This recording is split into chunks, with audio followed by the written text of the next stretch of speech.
1장 1절의 말씀을 합독하겠습니다. 하나님과 주 예수 그리스도의 종 야고보는 흩어져 있는 12지파에게 문안하노라. 오늘은 야고보서 들어가겠습니다. 야고보서 오늘은 말씀은 개관 전체적인 야고보서에 관해서 이야기를 하겠습니다. 우리 야고보서다 그러면 너무도 잘 알고 있습니다. 그리고 신약의 잠언이라고 이야기를 하고 있습니다. 그리고 뿐만 아니라 이 야고보서는 조금 전에 이제 우리가 읽었듯이 주 예수의 종, 그리스도의 종 야고보 이렇게 하면서 이름을 붙여서 그 제목을 붙인 것을 알 수가 있겠죠. 그래서 저자의 이름에 근거해서 야고보서라고 했습니다. 그리고 그런데 이 야고보서는 복음에 관한 이야기가 별로 나와 있지 않죠. 행위에 관해서 이야기를 하고 있습니다. 그러니까 복음의 기초가 된 사람들, 기초적인 그 복음에서 그 위에서 행실에 관해서 강조하는 것을 볼 수가 있게 되겠습니다. 그런데 종교개혁과 맡은 루터는 이것을 지푸라기 복음이라고, 지푸라기 서신이라고 이야기를 했습니다. 오직 믿음으로 구원을 받는다라고 하는 그 말씀과 이제 위배된다. 이제 다른 하나님의 은혜를 강조한 바울 서신들에 비해서 행위의 중요성을 강조하는 것, 이것은 그 율법을 강조하는 것과 같다. 그래서 이거는 성경에 없어야 된다. 이렇게 이야기를 했습니다. 그런데 이 야고보서에서 은혜의 복음이 잘 드러나지 않았다라고 해서 이게 그 복음을 부인하는 것이 아니라 복음이 있는 자, 믿음이 있는 자는 어떻게 행위로 이어지는지를 가르쳐 주고 있는 거죠. 그래서 나는 행위로 말미암아 어떻게 해요? 믿음을 보여야 된다 이야기를 하는 것이 바로 이 야고보서의 내용인 것입니다. 그러니까 구원의 기초가 되는 부분보다는 구원이 어떻게 해서 이루어진다, 예수 그리스도를 믿음으로 말미암아 구원을 받는다, 이것에서 믿는 자들에게 이야기를 하는 것입니다. 이미 예수님을 그러니까 지금 복음에 들어가져 있는 사람이 그러면 어떻게 행위를 해야 되는지 구원의 삶에 관해서 말씀하고 있는 것이죠. 이것은 야고보서는 예수님의 산상수훈이나 이런 내용과 거의 맥락을 같이 하는 것을 볼 수가 있게 되겠습니다. 그래서 예수님의 여러 가지 가르침에 대한 해설서처럼 보인다라고도 이야기를 하고 있습니다. 하나님과 주 예수 그리스도의 종 야고보다 이렇게 이야기하는 것으로 봤을 때 누가 썼다고 얘기를 하고 있습니까? 야고보라고 하겠죠. 야고보. 근데 이 야고보가 과연 누구냐라는 거죠. 과연 누구를 이야기를 하는 게 바로 야고보냐. 야고보에서 이 성경에서 나오는 야고보가 우리가 잘 알 수 있는 사람 몇 명 있습니까? 3명 있어요. 3명. 이제 큰 야고보, 요한의 형제 야고보가 있고 사도 12명 중에서 또 작은 야고보가 또 있습니다. 그래서 이 요한의 형제 야고보를 큰 야고보라고 하고, 그리고 사도의 그 다른 야고보는 그냥 작은 야고보라 이렇게 이야기를 합니다. 그래서 12제자 중 야고보라 불린 제자가 이제 2명 중에서 구분하기 위해서 그렇게 했다라는 것입니다. 이 야고보와 요한은 그 어머님이 세베대, 그 어머니가 살로메죠. 그리고 세베대와 살로메의 아들이다, 이렇게 이야기하고 있습니다. 살로메가 예수님의 어머니의 동생인지 어떻게 돼 있죠. 자매가 아닙니다. 그래서 여기에서 계속해서 이야기를 하는 부분, 야고보, 요한, 그 베드로, 예수님의 그 애제자가 되었었죠. 그래서 계속해서 그 가는 곳곳마다 3번에 걸쳐서 야고보와 요한, 베드로만 따로 데리고 가는 경우 우리가 성경에서 볼 수가 있게 되겠습니다. 그러니까 이 야고보는 예수님의 이 큰 야고보는 예수님이 사랑하는 사도였다라는 것을 볼 수가 있게 되겠죠. 어부 출신이죠. 어부 출신. 그래서 예수님이 부르실 때 그 어부의 직업을 버리고 예수님을 따랐던 것을 우리는 성경에서 알 수가 있게 되겠습니다. 기억나십니까?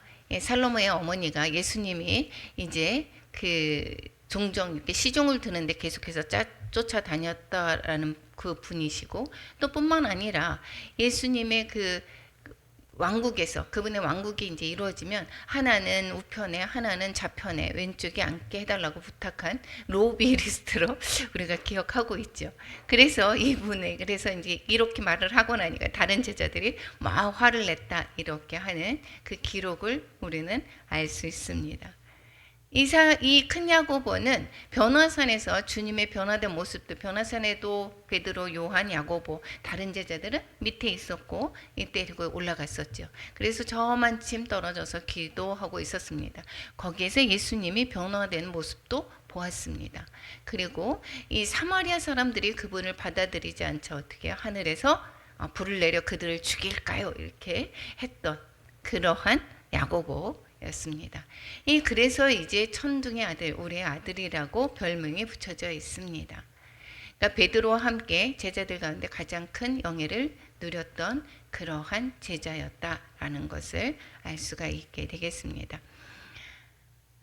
그리고 주님의 승천 이후에는 야고보는 예루살렘에 남아서 있었습니다. 그런데 제일 먼저 순교를 당했던 사람이 바로 큰 야고보입니다. 주후 44년에 헤로데스에 의해서 죽임을 당했습니다. 그래서 사도들 가운데 첫 순교자가 되었다라고 말씀하고 있습니다. 그런데 이렇게 제가 이렇게 길게 하는 이유가 뭐 있습니다. 많은 사람은 아닙니다. 일부 사람들이 이 야고보서의 기록자가 이 야고보서의 기록자라고 이야기를 하고 있습니다. 그런데 이 야고보서가 누가 야고보의 어떠한 사람이라고 분명하게 알 수는 없지만 우리가 추측해 볼 수는 있습니다. 그런데 이 어떤 사람들은 이 야고보가 기록자다라고 이야기를 하시는 분들도 있다라는 것입니다. 그런데 이 극히 소수에 불과하는데 왜 그러느냐면 이분이 아까 지금 헤롯에 의해서 44년에 죽었다라고 얘기했습니다. 그러면 이 야고보서가 기록 연대가 너무도 이르다라고 하는 그러한 점이 있습니다.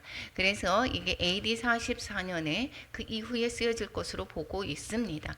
그래서 이 헤롯에 의해서 죽었던 야고보는 많은 그 학자들에 의하면 이 소수의 그 의견을 반대하고 있습니다. 작은 야고보도 있죠. 이제 제자 중에 또한 작은 야고보는 알페오의 아들입니다. 그리고 또 다른 사도였습니다. 그의 어머니는 다른 또 마리아입니다. 다른 마리아. 이래서 계속해서 주님을 따랐던 분 중에 또 한 분입니다. 그의 형제는 요새였다라고 성경에 기록하고 있습니다. 세 번째는 주님의 형제 야고보가 있습니다. 이 주님의 형제 야고보를 저자로 보는 분이 대다수인 것입니다. 이 주님의 형제 야고보라고 하는 것은 마태복음에 의하면 보면 그 형제들을 쭉 이야기를 하고 있습니다. 4명의 형제 중에서 마지로 보고 있죠. 그래서 이 야고보는 그 주의 형제 야고보다라는 것으로 저자가 그렇게 많은 사람들이 추측을 해보고 있습니다. 이것은 이 야고보가 당시 그 전반적인 교회를 향해서 자기를 소개하면서 그 뭐라고 했냐면 하나님과 주 예수 그리스도의 종 야고보 이렇게 이야기할 수 있는 가장 타당한 인물이라고 볼 수가 있게 된다라고 많은 사람들이 이렇게 이야기를 하고 있습니다. 이 예수님의 그 동생, 육신의 동생이죠. 육신의 동생 야고보는 어떤 이 성경에서 쭉 한번 살펴보게 되면 예루살렘의 교회의 그 수장이었다라는 것을 우리가 알 수가 있겠죠. 즉 베드로만큼 유능한 지도자였습니다. 이 갈라디아에서의 2장 18절 우리가 같이 한번 읽어보겠습니다. 그 후 3년 만에 내가 게바를 방문하려고 예루살렘에 올라가서 그와 함께 15일을 머무는 동안 주의 형제 야고보 외에 다른 사도들을 보지 못하였노라. 사도 바울이 회심하고 이제 제일 먼저 사도들을 보고 예루살렘에 가서 이제 보려고 했는데 그 동안에 주의 형제 야고보 외에 다른 사도들 게바를 방문하려고 예수 올라갔는데 주의 형제 야고보 외에 다른 사도들 보지 못했다. 이렇게 이야기를 초반부에 하고 있습니다. 그리고 처음부터 그런데 이 야고보는 처음에 이제 예수님을 공생의 시절에 보면 믿지 않았다라고 하는 그러한 기록이 있습니다. 요한복음에서 보게 되면 이는 그 형제들까지도 예수를 믿지 아니함이로라 이렇게 이야기를 하고 있습니다. 그래서 이 가나의 혼인잔치나 이런 데에 같이 동행했음을 볼 수가 있게 되겠습니다. 그럼에도 불구하고 이 예수님께서 메시아라고 하는 것은 믿지를 못했다라는 것을 가르쳐 주고 있습니다. 그러면 이 야고보는 그러면 어떻게 예수님이 메시아됨을 또한 알고 있었을까요? 언제 그랬을까?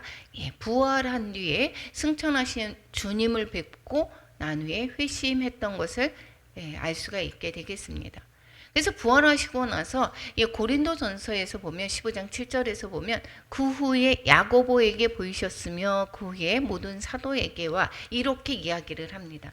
그러니까 사도의 이 야고보라가 아니라는 소리죠. 그 후에 모든 사도에게 이렇게 해서 그 후에 야고보에게 보이셨으며 이거는 예수님의 육신의 동생인 야고보에게 보이셨다라는 것을 이야기하고 있습니다.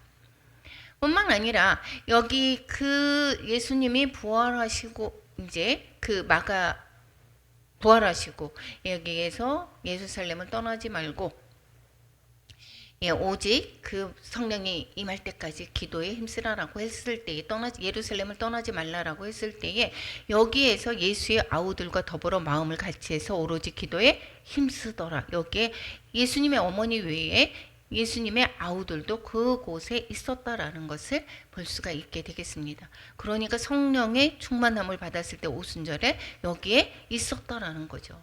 그게 뜨겁게 주님을 만났다는 거, 부활하신 주님을 만났고 성령에 받았다라고 이야기를 하는 것을 볼 수가 있게 되겠습니다.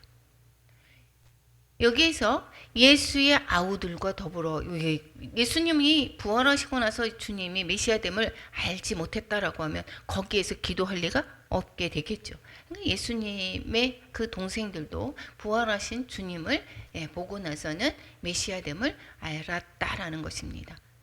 그리고 이 사도 바울이 여기에서 14년 뒤에도 여전히 예루살렘의 수장으로 있는 것을 볼 수가 있게 되겠습니다. 기둥같이 여기는 야고보와 이제 게바와 요한도 내게 주신 은혜를 알므로 사도 바울이 여기에서 예루살렘에 있는 이 야고보와 게바와 요한을 만나고 우리를 거기에서 뭐라고 그랬겠습니까? 이방인에게로 그들은 할례제계로 가게 했다라고 이야기를 하고 있습니다. 처음에도 갔고 또 한 14년 후에 바나바와 또 친교의 악수를 하고 그리고 바나바가 접착제 역할을 했었죠. 그래서 여기에 기둥같이 여기는 야고보라는 표현을 쓰는 것으로 봤을 때에 예루살렘의 기둥과 같은 리더였다라는 것을 우리는 알 수가 있게 되겠죠. 뿐만 아니라 예루살렘에 공회가 있었습니다. 우리 성경에서 내용에서 보면 예루살렘 공회의 회장이었다라는 것을 우리도 또한 알 수가 있게 되겠죠. 그래서 이 율법의 엄격한 적용에 가담해서 그리스도의 문제를 해결하고 있었습니다. 초대교회 신자들의 리더로 추정할 수가 있게 된다라는 것입니다. 이 사도행전에서 보면 이 사도 바울이 이방인에게 율법을 지게 하는 것이 옳은지 여기에서 예루살렘 공회에 가게 됩니다.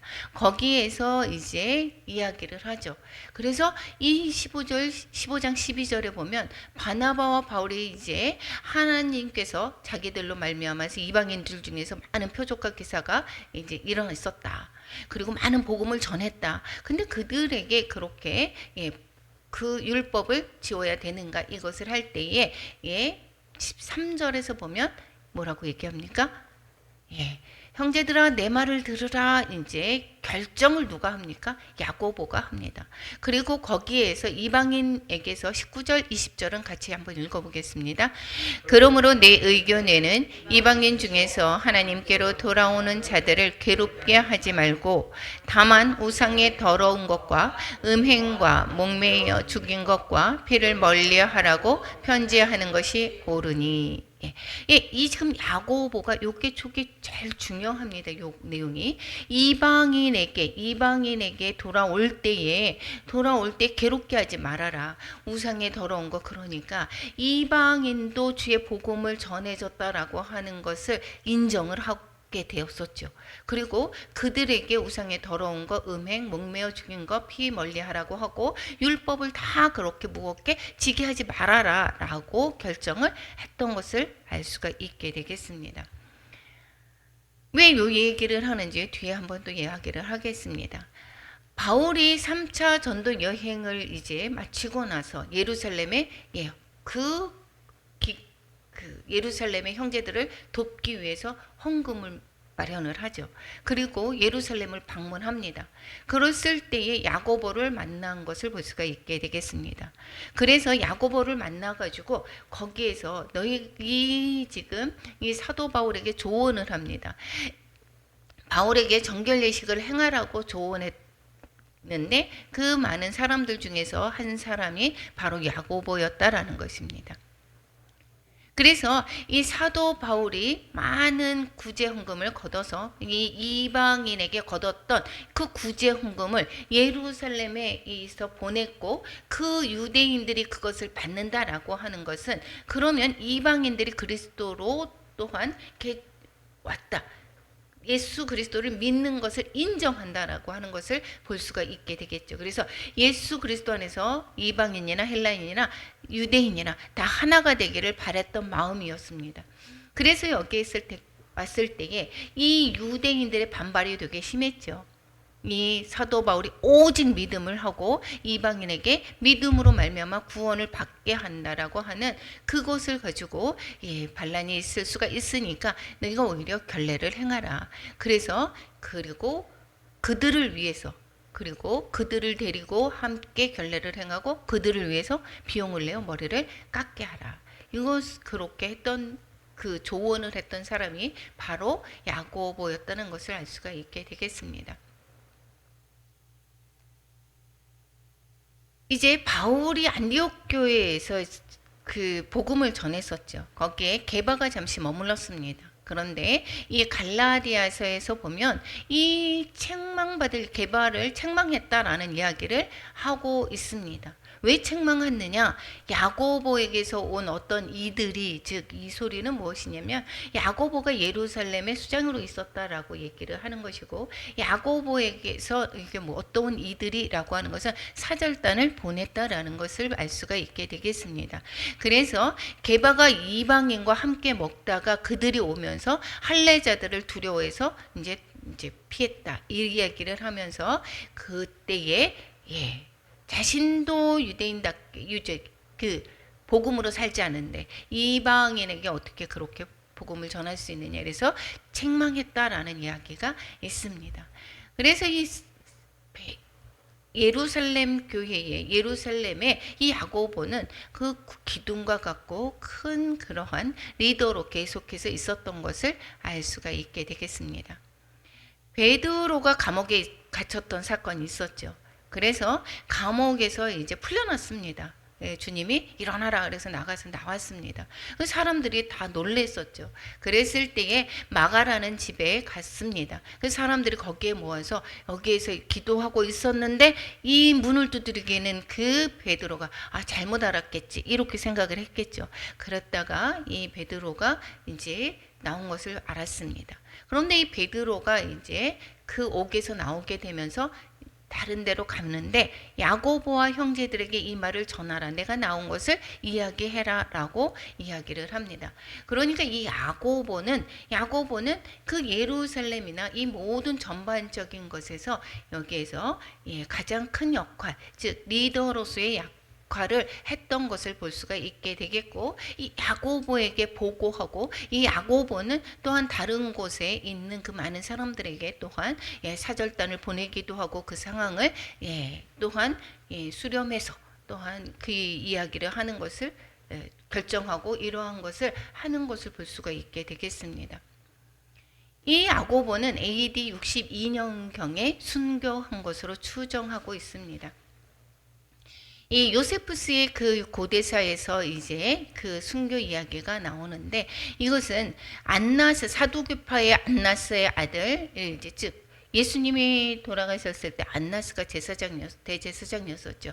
그런데 이 안나스가 또 다른 안나스가 있을 때에 대제사장으로 있었습니다. 그랬을 때에 로마 행정관이 이제 사망하고 나서 행정관이 오기 전에 이 고기에 그 로마의 그 관리가 공백 상태였던 그 3개월 사이에 안나스가 사내들이를 소집해가지고 이 사람들을 이제 그 예수 그리스도를 믿는다 이렇게 믿는 사람들을 사형에 처해버렸습니다. 그래서 그때 처형된 사람들 가운데 예수의 형제 야고보가 있었다라고 이야기를 하고 있습니다. 그리고 야고보는 돌에 맞아 죽었다라고 이야기를 하고 있습니다. 그러면 이 야고보가 썼다라고 하면 AD 62년 전에 기록이 됐을 것으로 볼 수가 있게 되겠죠. 여기서 이 예루살렘에 거의 야고보는 거의 수장격으로 있었습니다. 그리고 많은 사람들에게, 흩어져 있는 사람들에게 사절단을 보내기도 하고 그것의 보고를 듣고 이렇게 합니다. 그런데 이때에 그 사람들이 어떻게 지금 신앙생활을 하는지 들었습니다. 그래서 흩어져 있는 12지파에게 이렇게 이야기를 하고 있습니다. 이 12 흩어져 있다라고 하는 건 디아스포라 된 그 유대인들에게 보낸 편지다 이렇게 이야기를 하고 있죠. 그래서 12지파에게 유대인들 그리스도인에게 보내는 것이다 라고 이야기를 합니다. 그런데 이 사람들은 어떻게 흩어져 있는가? 박해로 흩어져 그때의 스데반의 박해로 인해서 이제 죽음으로 했을 때 계속해서 유대인들의 그 박해도 있었고 또 뿐만 아니라 이제 그 어려움 기근이 있었다라고 있겠죠. 그 어려움을 통해서 또한 흩어져 있는 경우도 있었고 그 전에 원래의 이방 지역에서 살다가 개종한 유대인들도 있을 것이다 라는 것입니다. 그래서 예루살렘에 있는 교회에 큰 박해가 있어 사도 외에는 다 유다와 사마리아와 땅으로 흩어지니라 라고 사도행전에서 이야기를 하고 있습니다. 스데반의 일로 모든 사람들이 다 흩어집니다. 핍박 있을 때에. 그랬기 때문에 여기에서 흩어진 그러한 성도들도 있을 것이고 원래에 흩어져서 살았던 사람들이 개종한 유대인들도 있습니다. 이들에게 보내는 편지다라는 것을 말씀하고 있습니다. 그러면 이 흩어져 있는 사람들의 삶은 어떠한 내용 삶이었는가? 우리가 추정해 보기에 이 내용을 가지고 추정해 보기에 많은 시련이 있었음을 알 수가 있게 되겠습니다. 부자들의 횡포가 있었고 일부 성도들이 형식적인 신앙을 가지고 있었다라는 것입니다. 지금 일부 신앙의 형식적인 신앙은 지금은 더하면 더했지 덜하지는 않습니다. 그렇죠? 그래서 형식적인 신앙 그리고 외모로 판단하거나 거친 말을 하거나 그래서 말에 관해서 이야기를 하고 계속해서 이야기합니다. 그리고 성도 간의 교제 단절 등으로 말미암아서 힘겨운 생활을 했다라는 것을 또한 추측해 볼 수가 있습니다. 그리고 믿음은 시험을 당하고 있었던 그러한 삶이었다라는 것을 우리가 내용을 보고 추측해 볼 수가 있게 되겠습니다. 배경에서 한번 보겠습니다. 배경 아까 잠시 얘기했습니다. 스데반이 30년대에 초반에 순교 있었죠. 그래서 본격화된 유대교의 그 기독교 박해가 있었습니다. 그래서 그리스도인들은 유대교로부터 박해받으면서 계속해서 그 다른 데로 흩어지게 되었다라는 것을 말씀하고 있었습니다. 또한 글라디우스, 이 글라디우스 황제라고 하면 성경에서 이야기할 때에 무엇이 생각이 납니까? 기억나나요? 브리스길라, 아굴라가 로마에 추방령을 내린 사람이 바로 이 클라우디우스 황제입니다. 그래서 그리스도인끼리 너무도 시끄럽게 싸우고, 그리스도와 또한 유대교와의 싸움으로 말미암아 이 거기에서 야 시끄러우니까 저기 너희들 떠나 이렇게 해서 추방령을 내렸던 그 황제가 바로 글라디우스 황제입니다. 이분은 41년에서부터 54년까지 13년간을 통치했었는데 이 로마의 대기근이 몇 년 동안에 지속이 되었다라는 것입니다. 그래서 45년부터 48년에 이스라엘 전역에 대흉년이 왔고 그리고 수많은 사람이 굶어 죽는 일이 발생했다라고 이야기합니다. 그리고 교회를 향한 박해가 있었고 대흉년은 교회의 큰 시련이었고 고난이었다라는 것입니다. 이때에 물론 예루살렘에서도 마찬가지로 흉년이 있었다라고 이야기를 하고 있습니다. 그래서 사도행전 11장 28절에서부터 30절 우리가 같이 한번 읽어보겠습니다. 그 중에 아가보라 하는 한 사람이 일어나 성령으로 말하되 천하에 큰 흉년이 들리라 하더니 글라우디오 때에 그렇게 되니라. 제자들이 각각 그 힘대로 유대에 사는 형제들에게 부조를 보내기로 작정하고 이를 실행하여 바나바와 사울의 손으로 장로들에게 보내니라. 이때에 안디옥 교회는 예루살렘 교회를 돕기 위해서 헌금을 해서 그래서 도와준 것을 우리는 기록을 통해서 알 수가 있게 되겠습니다. 그러니까 여기에서 이 지금 흉년이 언제 있다라고 있겠습니까? 이게 45년에서 48년이었다라는 것이고 이것으로 인해서 많은 어려움이 있었다라는 것을 볼 수가 있게 되겠죠. 왜 이것을 구체적으로 얘기를 하느냐, 얘기하느냐. 우리가 언제 쓰였는지를 우리가 추측해 볼 수가 있게 되겠습니다. 이 시대적인 배경을 통해서. 기록 목적은 그러면 무엇인가? 박해가 있었습니다. 기근이 있었습니다. 그렇죠? 큰 환난과 시험을 당하는 성도들에게 인내하도록 그리고 격려하는 것입니다. 잘 인내하라라는 이야기를 하는 것입니다. 그래서 시험에 대처하는 바른 신앙인의 삶과 믿음을 가르쳐 주고 있다라는 것입니다. 그리고 사람과의 관계를 회복하도록 권고하고 있습니다.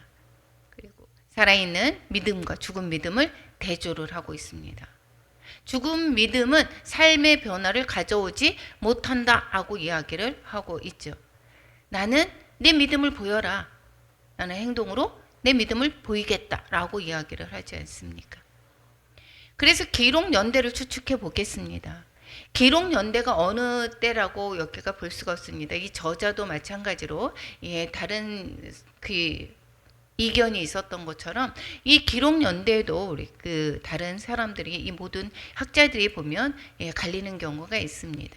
전기 연대에 45년부터 49년 사이에 쓰였을 것이다 라고 보는 경우가 있습니다. 이것은 아까 그 예루살렘 공회에서 볼 때에 거기에서 이방인에게 이렇게 하라라고 이야기를 했습니다. 그런데 여기에서 초대 처음에는 이 유대인들이 먼저 계속해서 복음을 받아들였고 그래서 사도 바울이 가서 복음을 전할 때마다 어디에 가서 복음을 전했죠? 회당에 갔습니다. 계속해서 어디를 갈 때마다 회당에 가서 복음을 전하기 시작을 했었죠. 그래서 여기에서 볼 때에 그것으로 보면 이방인의 신자들에 대한 언급이 전혀 없습니다. 그래서 이 12지파에게 편지하노라라고 하는 그 목적이 있기도 하지만 이방인에 대한 언급이 전혀 없습니다.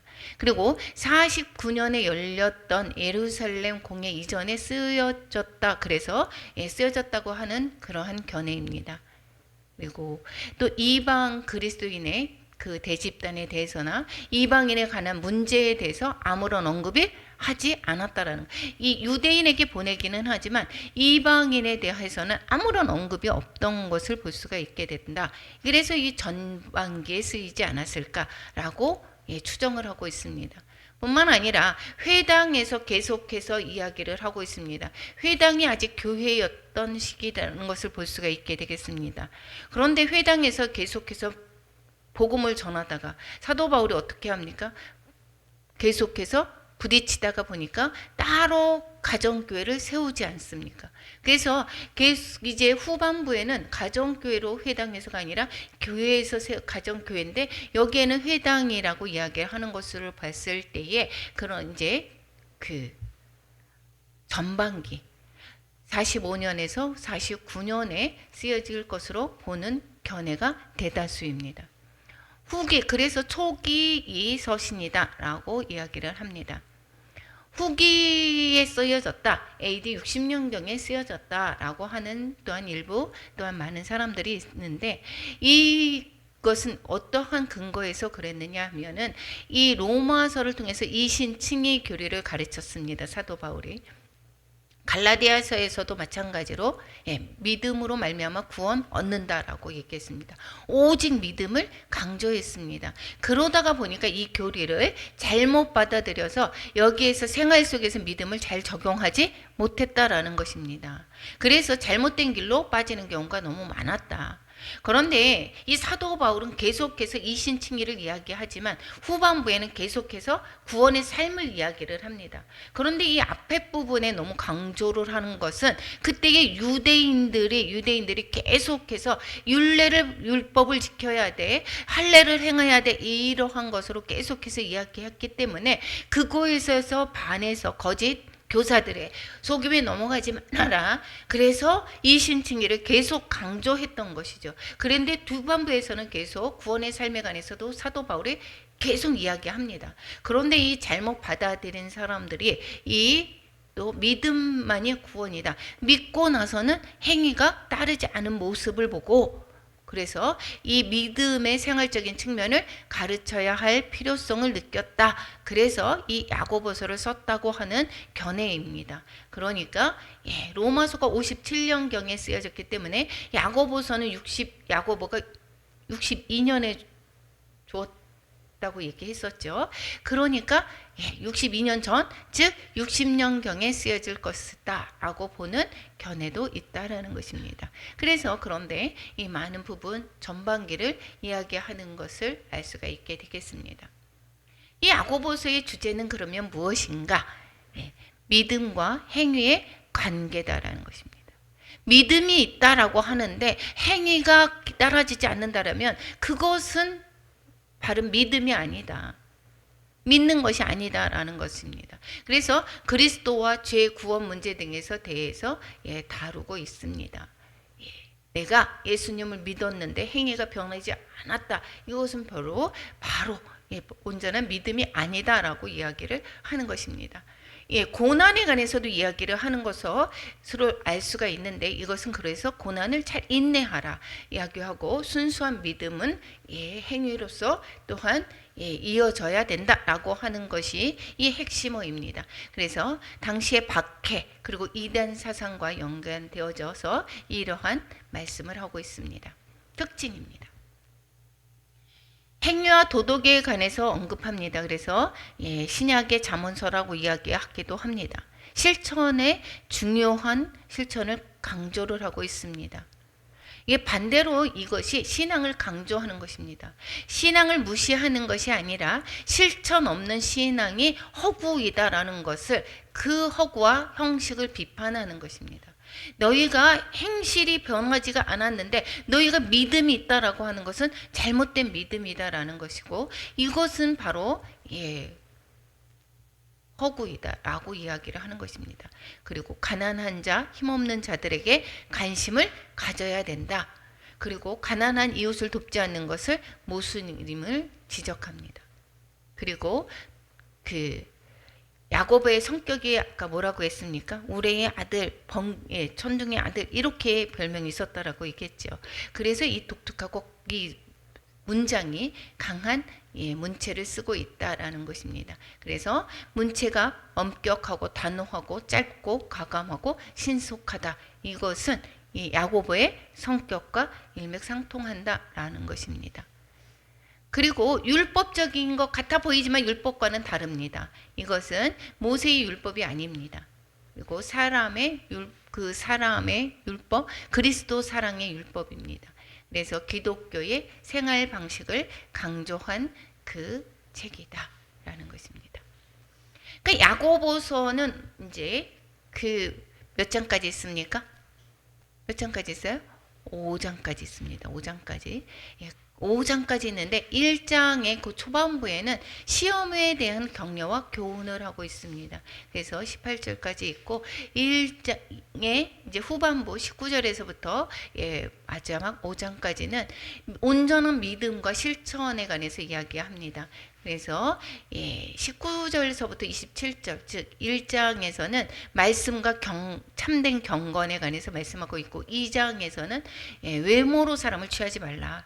그리고 믿음과 행위의 관계, 행함의 관계에 관해서 2장에서 이야기하고 또 말을 삼가라. 참된 지혜를 어떤 것인가 이야기하는 게 4장 이제 3장에서 이야기하고 있습니다. 겸손해야 된다. 하나님을 신뢰하는 삶에 관해서 4장에서 이야기하고 불의의 재물에 대한 경고가 5장에서 다루고 있습니다. 이와 마찬가지로 이제는 이 야고보서는 통해서 어떻게 해요? 나의 믿음을 다시금 돌아보는 계기로 삼아야 될 줄로 믿습니다. 이렇게 이 야고보서가 5장까지 있을 때에 우리가 이 야고보는 행위를 강조한 그 책이다라는 것으로 이해하는 것이 아니라 믿음의 사람들은 이러한 행위가 다르게 결과로 이어지는 것이다. 이것이 열매로 이어지는 것이다. 그리고 이러한 열매가 없으면 이 믿음은 헛것이다 라는 것을 기억하시며 나의 믿음의 그 정도가 어떤지를 다시금 돌아보는 계기가 되기를 축원합니다. 우리 찬양하고